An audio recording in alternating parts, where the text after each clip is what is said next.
So we're going to look at our third and final part of binomial expansion using partial fractions. There should be no new maths in this part. We're just going to tie together the topic that we've done previously, partial fractions, with binomial expansion and kind of look at an exam question in that way. So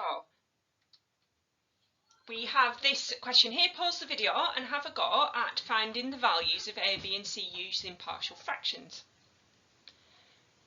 Remember, to start this off, we would multiply through by the x minus 1 x plus 2 in order to create our identity that we can use, and we would have something that looks like this here. And then you proceed by substituting different values in to cancel out the constants. You can also expand it and compare coefficients if you want to.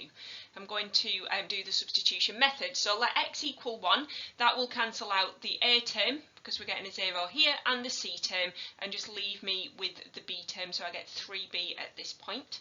So substituting 1 into the left hand side gives me minus 3 equals 3b, therefore b is equal to minus 1.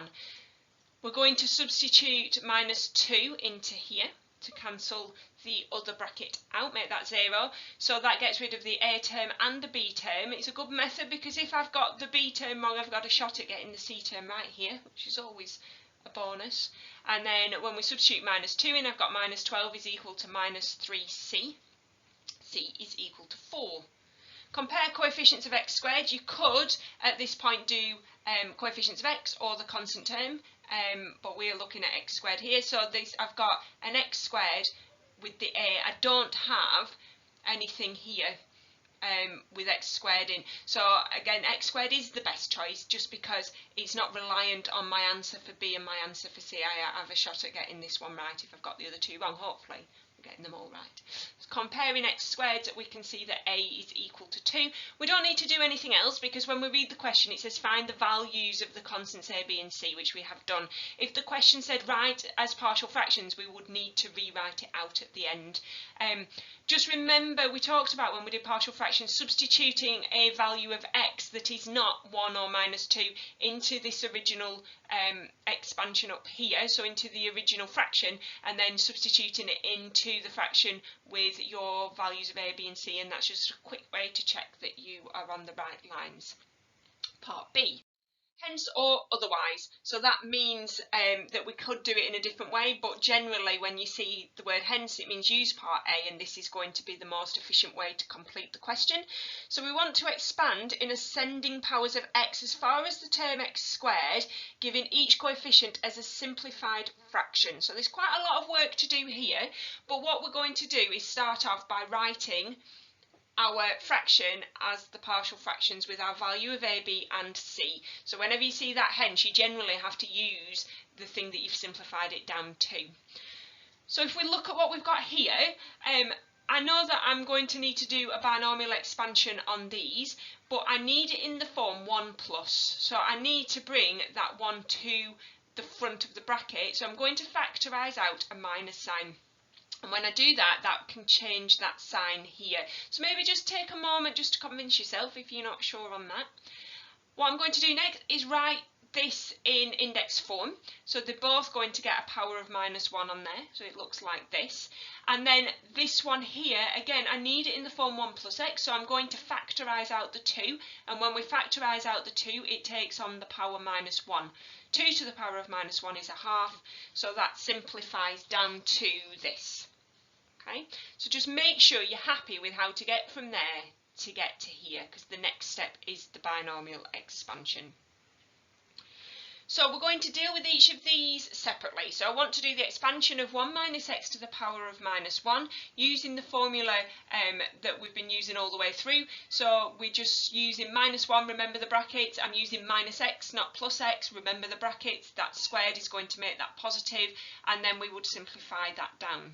Okay, that compared to some of the ones that we've looked at, that is actually an easy expansion, but the reason for that is because we've already done quite a lot of work to get to this point.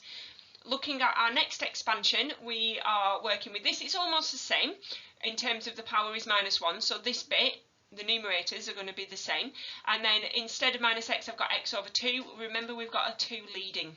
Okay, so big square brackets 2, x over 2.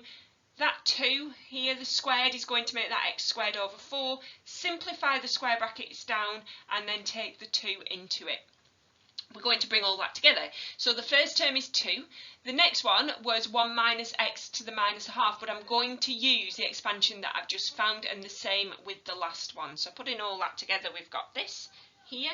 So I'm just bringing each of those things into this format here, and then expand, so I can just eliminate those square brackets. I've really just put those in just to show you that it's coming from there, but it's probably worth doing anyway, because if that is a minus sign, that would need to act on every term coming out of that expansion. In this case it's a plus, so that makes it a little bit easier. That 2 needs to multiply through and then collect your like terms together. So in terms of going up to x squared, that fraction expands to 5 plus 3 over 2 x squared. If we want to think about the validity, so we know that we've got that fraction and we've got 5 plus 3 over 2 x squared. We know that this is only valid for certain values of x.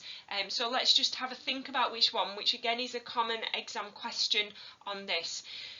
The way to think about it is to think about not this fraction, but the original partial fractions, and we had 2 binomial expansions in there. So what I'm going to do is consider the validity of each of the binomial expansions. So for the 1 minus x, we used minus x, put that into the modulus gets rid of that minus sign, so we just simplify that down to mod x is less than 1. If we think about that on a number line, what does that mean? It means it's between minus 1 and 1. Going for the x over 2, so the other expansion, we've got 1 plus x over 2 to the power of minus 1 is valid when mod x over 2 is less than 1, which simplifies to this. I'm just multiplying that 2 up there. And then if we put that onto our number line, that means that it's valid between minus 2 and 2.